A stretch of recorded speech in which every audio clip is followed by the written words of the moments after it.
Martha, really, it's amazing talking to you because we've missed you. Although we can always, access the first 4 seasons, but, we need to have more information. So thank you for this time. And thank you for this amazing connection between you over there in Tasmania and myself here in Mexico City. This is magic, right? It's an absolute pleasure, Gloria. It's so exciting to beam into Mexico knowing that I can't come there for quite a long time. I've never actually been to Mexico.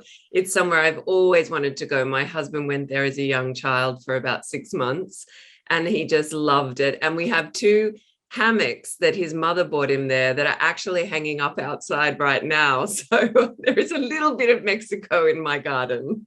Okay, it counts. But all Latin America are so expectant of the 4th, 5th, and 6th season of A Place to Call Home. And I was wondering, how do you feel to know that in a land so far away, we are all expecting to find out what next is going to happen to the family and to you and your husband and all the family? Yeah, this show for me really was a moment in time that it changed my life. I was able to concentrate on Sarah for 6 seasons and really embody her and love her. And my husband, as you know, came onto the show for a whole season and played Renee, and that was also beautiful. My children are peppered throughout the seasons as they get older as well. And the set really was like a family. So I adore this show. The fact that it keeps traveling and meeting new people and Sarah keeps living is a real treat for me, because this really was a moment in time in my career. Is room 2 free? Yes. Great. I told her.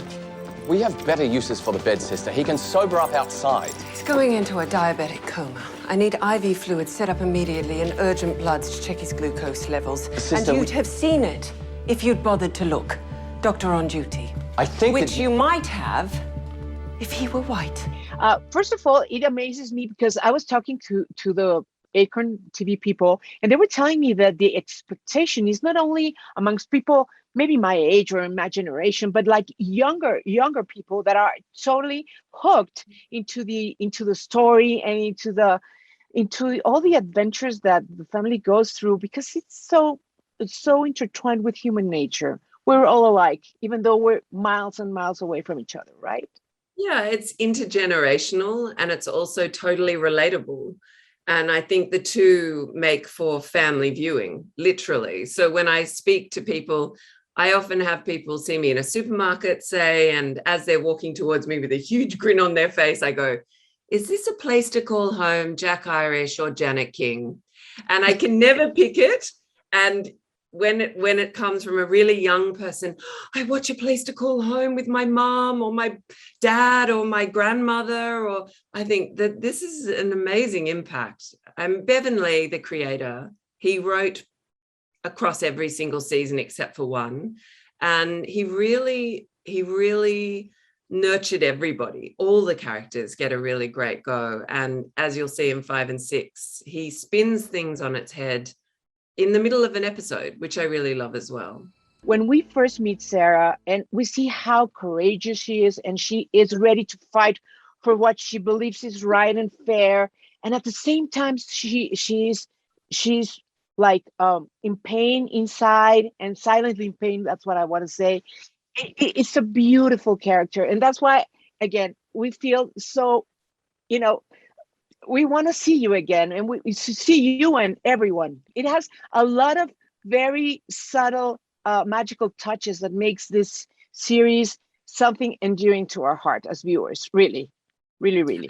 I think as well, being able to shoot on location. We shot it in the country in this place called Camden, and the house, of course, Ash Park, is its own character. So you get a lot of culture that way. You get a lot of our environment, our weather, our atmosphere. So for me, that setting was so beautiful to shoot in. That area became like my second home, and so Similarly, I have a show that I'm about to announce, which will be set in Tasmania, and we'll be sharing that level of landscape and kind of so that you around the world can travel to us without obviously getting on a plane. So that'll be helpful moving forward, I think. Oh, certainly, certainly. And also, not only you are showing your country, your beautiful country, but again, connecting with us through this amazing fact that we are all the same. Do you have any particular special, your favorite character that you like keep in your heart the most? Yeah, I would say it's Roy, played by Frankie J. Holden, who really became a father for Sarah on the show. Yes. And who I have a very, very beautiful relationship with as a friend. And the final season, actually, season 6, shows Sarah and Roy in a way we've never seen them before. And shooting it was really poignant. I won't give it away, but we really got to spend a lot of time together. And I knew it was the last season, so we were just relishing it. He's such a beautiful man. He has a gorgeous family, and we would laugh the whole time, and then we would cry together too. So for me, he had I had the deepest scenes with him. I was going to say, what about the girls? Because I thought Olivia and Anna are, I just could picture you as girls in the back, like waiting for your scenes to happen, being friends and talking and gossiping and having a great time together. No? Well, I watched them grow up on this show, which was amazing. I think for both of them, it was one of their first big gigs. And they were quite young when we started, because we, of course, skipped a year. So it was over 7-8 years that we did this. And I watched Olivia have a baby in her real life. And I watched Abby growing and falling in love and falling out of love. And now she has children. And I didn't get to work with them very much, which was always a shame. But our group scenes around the table, we'd always giggle and muck around. And I have to say, we shoot very fast in Australia. I don't know if it's the same in Mexico, but we don't have huge budgets. So we really are sometimes smashing out 20 minutes a day. So there's not always time to muck around necessarily, but we loved each other very much, took care of each other on set. You were talking about budgets and things like that. I don't want to go too much into technical things, but you know what? I think that you do have a show that looks like a very expensive, production value filled thing that also is very attractive. Yeah. And you're a producer, so you know a lot about that. I do now. So I understand what was achieved now. And it was, well, we were coming off the back of Downton Abbey. So, and we won't go into numbers, but their budget was 10 times ours per ep.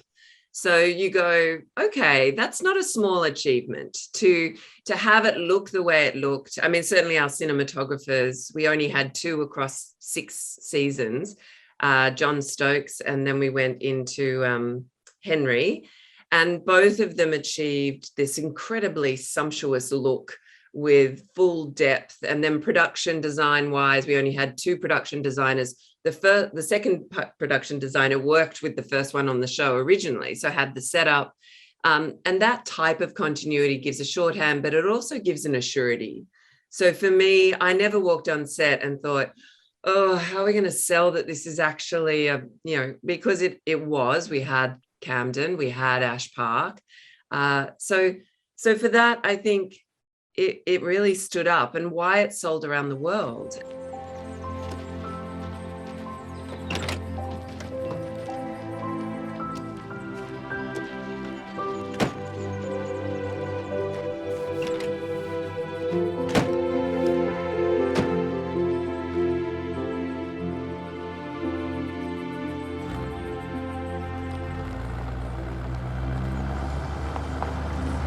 What a joy of work it must have been to you as an actor, as you say, and having your background in theater and having all this range and having been able in a long 7 years to not only create a character, but have her transcend a first stage and then just evolve into what we're going to see next. I'm dying to see it. And I would like to ask you, what do you cherish most about this period of your life? Because it brought so much to you in every sense possible. I think for me, because I also was shooting Janet King and Jack Irish on my off times. So really? Yeah, I would have 2 weeks off a year and I would throw myself on an island with my kids and my husband and go, how is everyone? What I cherished about this was that I often brought them with me. On A Place to Call Home, it was possible. And we would go to the country and they would stay with me. And sometimes, as I mentioned earlier, they were in the show. And so, or they would hand out jewelry to the extras. They were very welcome. It was a very welcoming set. Not that the others weren't, but they were more urban and hardcore. And Janet's subject matter was not okay for the kids to be around. And then when Ben joined the show, which was Bevan's idea, he came up to me at the Logies, which is like our Emmys. And we were nominated and it was all amazing. And we were going, and he said, I've written this, your Renee, who I knew about from the stories I'd told. He said, will reappear. Really? Oh yeah, they find him and then you find him. I was like, oh, wow, that's so exciting. And he said, and I really want your husband to play him. And I said, oh, okay. And he said, but only if you're comfortable with that. But I've been watching some of his work because he's already an actor and I think he's perfect. And I said, well, I'll ask him. So I went home and I said, hey, babe, how would you feel about turning up as my Parisian Jewish husband that I converted for? And he said, all right, well, I'll have a look. And he was a bit nervous. And then he read it. And again, very, very difficult character, very strange, deeply damaged soul. And he said, yeah, okay. And that is what I cherish. That season with him playing Renee, which I thought he did an incredible job. It was quite difficult to roll with all of that. He was having lots of flashes and uncontrollable anger and sadness, and because he was a prisoner of war for years. I loved that. I loved working with him. And often we didn't talk about it much at home, but we would say to the directors, if you could just set the camera and let us play as a two in a two shot, we'd love to show you the dance before you cut in and do all those ECUs, which is extreme close-ups. Sarah. Yes. Yes.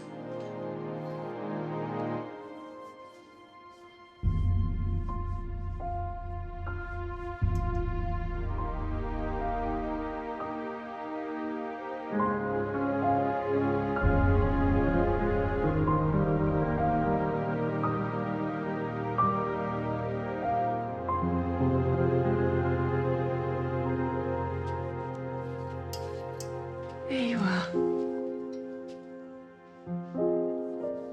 I can't believe you were doing all this work, having no rest at all, and just being able to switch from one of these amazing, strong, present women to the other one. I can't fathom how you did that.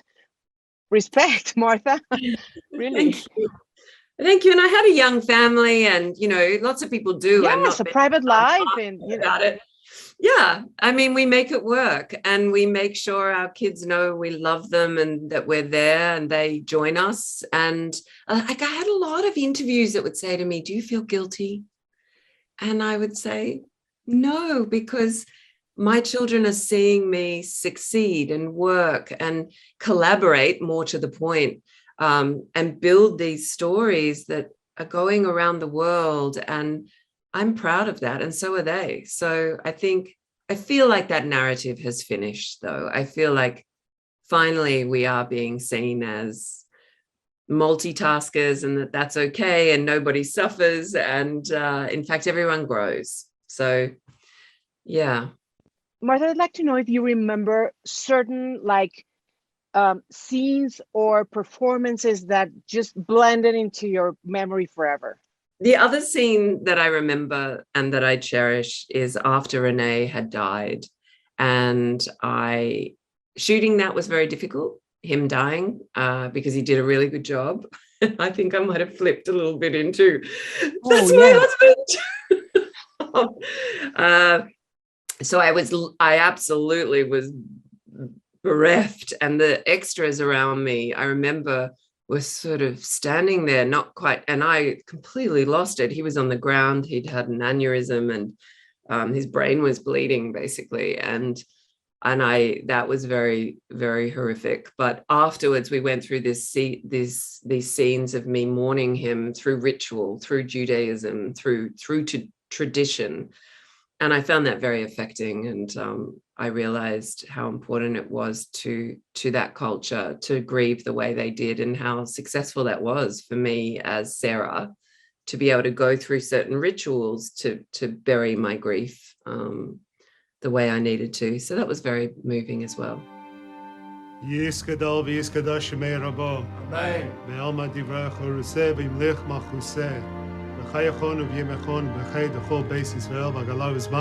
קריב אמרו אמן. אמן. יהי שמי רבה מבורך לעולם עולמי עלמיה. יהי שלמה רבה משמיה וחיים עלינו ועל כל ישראל ואמרו אמן. אמן. עושה שלום במרומיו הוא יעשה שלום עלינו ועל כל ישראל ואמרו אמן. Amen. May his memory be a blessing. So you have to come to Latin America. You have to visit all these places where people like love you and follow you and you know, and root for you. So you have to come, and you have to learn how to say a few words in Spanish, because yeah, you have friends here. That excites me so much. I did some interviews for Mexico a couple of years ago, and I felt the same, and I should have jumped on a plane then, because of course it was before all of this. So definitely when the world opens up, I'm coming to visit you in person. And yeah, I'd love to introduce my family. That's very important to me. So yeah, it would be an absolute delight. You are all going to love what we have over here in this part of the world. Really, I mean, all the culture, amazing food, and again, very loving people that are dying to meet you and tell you personally that they love you. So that's why I have a few questions here for you from your fans that we and they say that what was the hardest scene for you to play? The hardest scene for me to play was the death of Renee. Definitely too many, art and life just clashed in a horrible way. And but it was nothing that a hug as I lifted him up off the floor didn't fix. But yeah, it was pretty difficult. Okay, another question that has a little bit to do with what I already told you, that because we want you to know that we care for you and that we have been following you all this time. So how does it feel to know that A Place to Call Home has a very big fan base in Latin America? Unexpected? Certainly, yeah. A couple of years ago when I did some interviews and I was told how huge, actually that was for Janet King. That's right. How much they loved that. And I was, what, really? I actually told all my friends, I've just done interviews in Mexico. I'm so excited. This, I'm going to mash two questions into one, because it says if you could play another character from the show, which one would it be? And also mashing it with, aside from Sarah, which is your favorite character and why? You already said Roy, right? But playing another one, who would it be? Probably Doris. Doris was, you know, she just used to like come into scenes, crack a few jokes, be outrageous and leave. And I thought, gosh, that would be so fun. Okay, after 6 years of working on the series and with those people, how did you feel when it ended? What do you miss the most? Yeah, I miss the friendships. I miss seeing them, knowing about their lives. I miss my makeup artist. I miss my costume designer, the production designer, who all became really good friends. The producers were fabulous too. And I have to say, working with Foxtel that produced it here in Australia, it was like a family. Brian Walsh, who still runs Foxtel here, is such a believer in Australian stories. And if it wasn't for him, this show wouldn't have continued because Channel 7 finished it up. And yeah, I have to say a shout out to Acorn, because I've also known them for 10 years. And I've been to Washington and met them in LA, and they're also like a family. The way that they connect with me and, you know, ask after me and follow up on the shows. I think we're very lucky to have Acorn showing Australian drama as well. And finally, did you keep any mementos of the wardrobe or anything with you that we might know of? Because sometimes actors tend to steal things from the set to keep in their hearts. Well, I heads up, Gloria, I didn't steal it. I was given it. All right.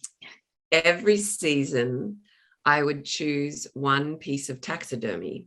Now, I'm not, for people who don't like animals being, they were already taxidermied. So I wasn't creating taxidermy, but I just thought it was such the essence of this show that we had gone back in time and sort of put it inside of something else, if you like, the skin of the skin. And so I have one piece from Ash Park from each season that's around my home. And I've named them after different characters in the show. And my children know them, and they're like, oh, how's Da-da-da getting on today? And we say, oh, yes. You're not naming them. You're not telling us who they are. Oh, my God. Martha, I love talking to you, meeting you, having you face to face, even though there's a little screen in between us. And I really I admire your work and respect it a lot. And looking forward to what's next to come with A Place to Call Home. Thank you so much. Thank you, Gloria. I've adored talking to you. Take care. Thank you.